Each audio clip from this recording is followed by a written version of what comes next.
बूढ़ी औरत के उस सवाल पर कि क्या आप ड्रैकुला से मिल चुके हैं, शौर्य ने जवाब दिया कि नहीं, बिल्कुल ऐसा नहीं हुआ है।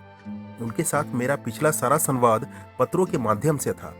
इसमें कोई संदेह नहीं कि वो एक बहुत बड़े खजाने के मालिक हैं। अगर ऐसा नहीं होता तो वो इतनी बड़ी संपत्ति नहीं खरीद सकते थे। बूढ़ी औरत ने फिर पूछा कि बाकी सब तो ठीक है, लेकिन बेटा तुम वहां क्यों जा रहे हो? शौर्य ने बूढ़ी औरत का मुंह बंद करते हुए कहा कि मैं उसकी नई खरीदी गई संपत्ति से संबंधित सभी कागजात अपने साथ ले जा रहा हूँ, जिस पर काउंट ड्रैकुला द्वारा हस्ताक्षर किए जाएंगे। बुढ़िया ने कांपती हुई आवाज में कहा, मैं सब समझ रही हूँ बेटा, लेकिन सच यह भी है कि मुझे बहुत डर लग रहा है। शौर्य ने कहा कि जो भी हो, मुझे तो वहां किसी भी परिस्थिति में जाना ही होगा। वैसे भी काउंट ड्रैकुला की गाड़ी कल दोपहर यहाँ पहुंचने वाली है। उन्होंने पत्र में यही कहा था कि यहाँ पहुंचकर मैं अपनी व्यवस्था स्वयं करूं और सबसे पहले आपके होटल में आऊं। उसके बाद से फिर सारी जिम्मेदारियां वो देख लेंगे।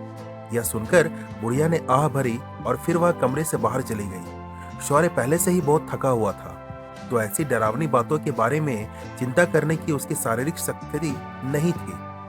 इसके अलावा यहाँ तक आ जाने के बाद वापस मुंबई लौट जाने का विचार भी एक बेवकूफी से भरी सोच के अलावा और कुछ नहीं होगा। शौर्य बुढ़िया की बात पर ध्यान न देते हुए बिस्तर पर लेट गया। नींद आने में उसे ज्यादा समय भी नहीं लगा। अगली सुबह शौर्य होटल के मालिक की आवाज सुनकर जाग गया। उसने अपनी आंखें खोली और देखा कि खिड़की से सूरज की रोशनी कमरे के फर्श पर पड़ रही थी। वह उठा और जल्दी से घड़ी की तरफ देखा तो 8 बज रहे थे। बूढ़ी औरत चाय लेकर आई। चाय का कप थपाते हुए बोली, तुम्हें सोता देख मैंने तुम्हें नहीं जगाया। बुढ़िया ने कल रात की बात फिर उठाई और बोली, बेटा मेरी तबीयत बिल्कुल ठीक नहीं है। शौर्य हंसा और बोला, मैं देख रहा हूँ कि इस मामले ने आपको बहुत कुछ सोचने पर मजबूर कर दिया है। बूढ़ी औरत बोली कि क्या यह सोचने की बात है? सिर्फ मैं ही नहीं, कई लोग इस क्षेत्र को लेकर डर से कांपते हैं। क्या तुम्हारी वहां जाने की खुद की इच्छा है? शौर्य ने आगे कहा कि मुझे लगता है कि ये सारी बातें सिर्फ गलतफहमियां हैं। कुछ लोगों ने जानबूझकर अफवाह फैलाया है। बूढ़ी औरत ने कहा कि लेकिन मैं फिर भी कहूंगी, हर बात अफवाह नहीं होती बेटा। मैं इन अफवाहों को अपने दिमाग से कैसे दूर कर सकती हूँ कि भेड़िए, रहस्यमयी कारखाने और खुले में घूमने वाली चुड़ैले सब झूठ है। शौर्य जवाब में कहता है कि विज्ञान में चमत्कारों के लिए कोई जगह नहीं है। बुढ़िया ने उसे रोकते हुए कहा, मैं मानती हूँ कि तुमने पढ़ाई करके बहुत कुछ सीखा है, लेकिन हर चीज को विज्ञान की कसौटी पर नहीं परखा जा सकता। कई चीजें तर्क से परे रहती हैं। शौर्य ने कहा, हाँ यह सही है, मैं आपकी सभी बातें स्वीकार करता हूँ, लेकिन ये चुड़ैलों या भेड़ियों के बारे में जो भी बातें हैं वो सब कुछ झूठ है। इस बात में बिल्कुल सच्चाई हो सकती है कि भेड़िए उस क्षेत्र में पाए जाते होंगे। पहाड़ी इलाकों, पहाड़ों की तलहटी में घने जंगलों के बारे में मैंने सुना है, इसलिए उस इलाके में भेड़िए का पाया जाना असामान्य बात नहीं है। लेकिन भेड़िए की चमत्कारी गतिविधि के बारे में जो आप बोल रहे हैं, इसी पर मुझे कड़ी आपत्ति है। मैं दिल से स्वीकार नहीं कर सकता। बुढ़िया ने कहा कि ठीक है, अच्छी बात है, लेकिन ड्रैकुला का महल, उसके बारे में आप क्या सोचते हैं? शौर्य ने जवाब दिया कि मैंने आपको पहले ही बताया था कि मैं पहली बार वहां जा रहा हूं। मुझे ड्रैकुला के महल के बारे में कुछ नहीं पता। बुढ़िया ने पूछा कि क्या तुम जानते हो कि उस महल में सभी खून चूसने वाले रहते हैं?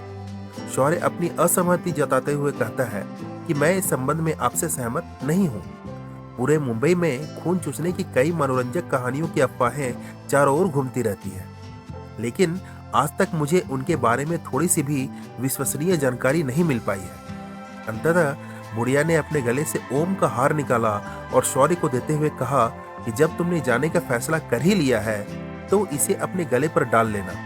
इससे कोई भी खतरा तुम्हें छू नहीं पाएगा। शौर्य थोड़ा झिझका, लेकिन बुढ़िया की जिद को वो काट पाने में असमर्थ था। अब उन्होंने बहुत ऊंचे स्वर में कहा, आजकल के लड़के हर बात में बढ़ा चढ़ाकर बोलते हैं। 2 अक्षर सीख क्या लिए बस बड़ी बड़ी बातें करने लगते हैं। लो, इसे गले में पहन लो, समझो यह तुम्हारी माँ का आदेश है। बूढ़ी औरत को खुश करने के लिए शौर्य ने उनके हाथ से ओम का हार ले लिया और उसे अपने गले में डाल लिया। यह देखकर बुढ़िया के चेहरे पर मुस्कान आ गई। शौर्य ने अपना दोपहर का भोजन समाप्त किया और काउंट ड्रैकुला द्वारा भेजी गई गाड़ी का इंतजार करने लगा। दोपहर के करीब 2 बजे एक गाड़ी होटल के दरवाजे के सामने आकर खड़ा हो गया। शौर्य ने एक गाड़ी की आवाज सुनी और सामने के दरवाजे पर आया।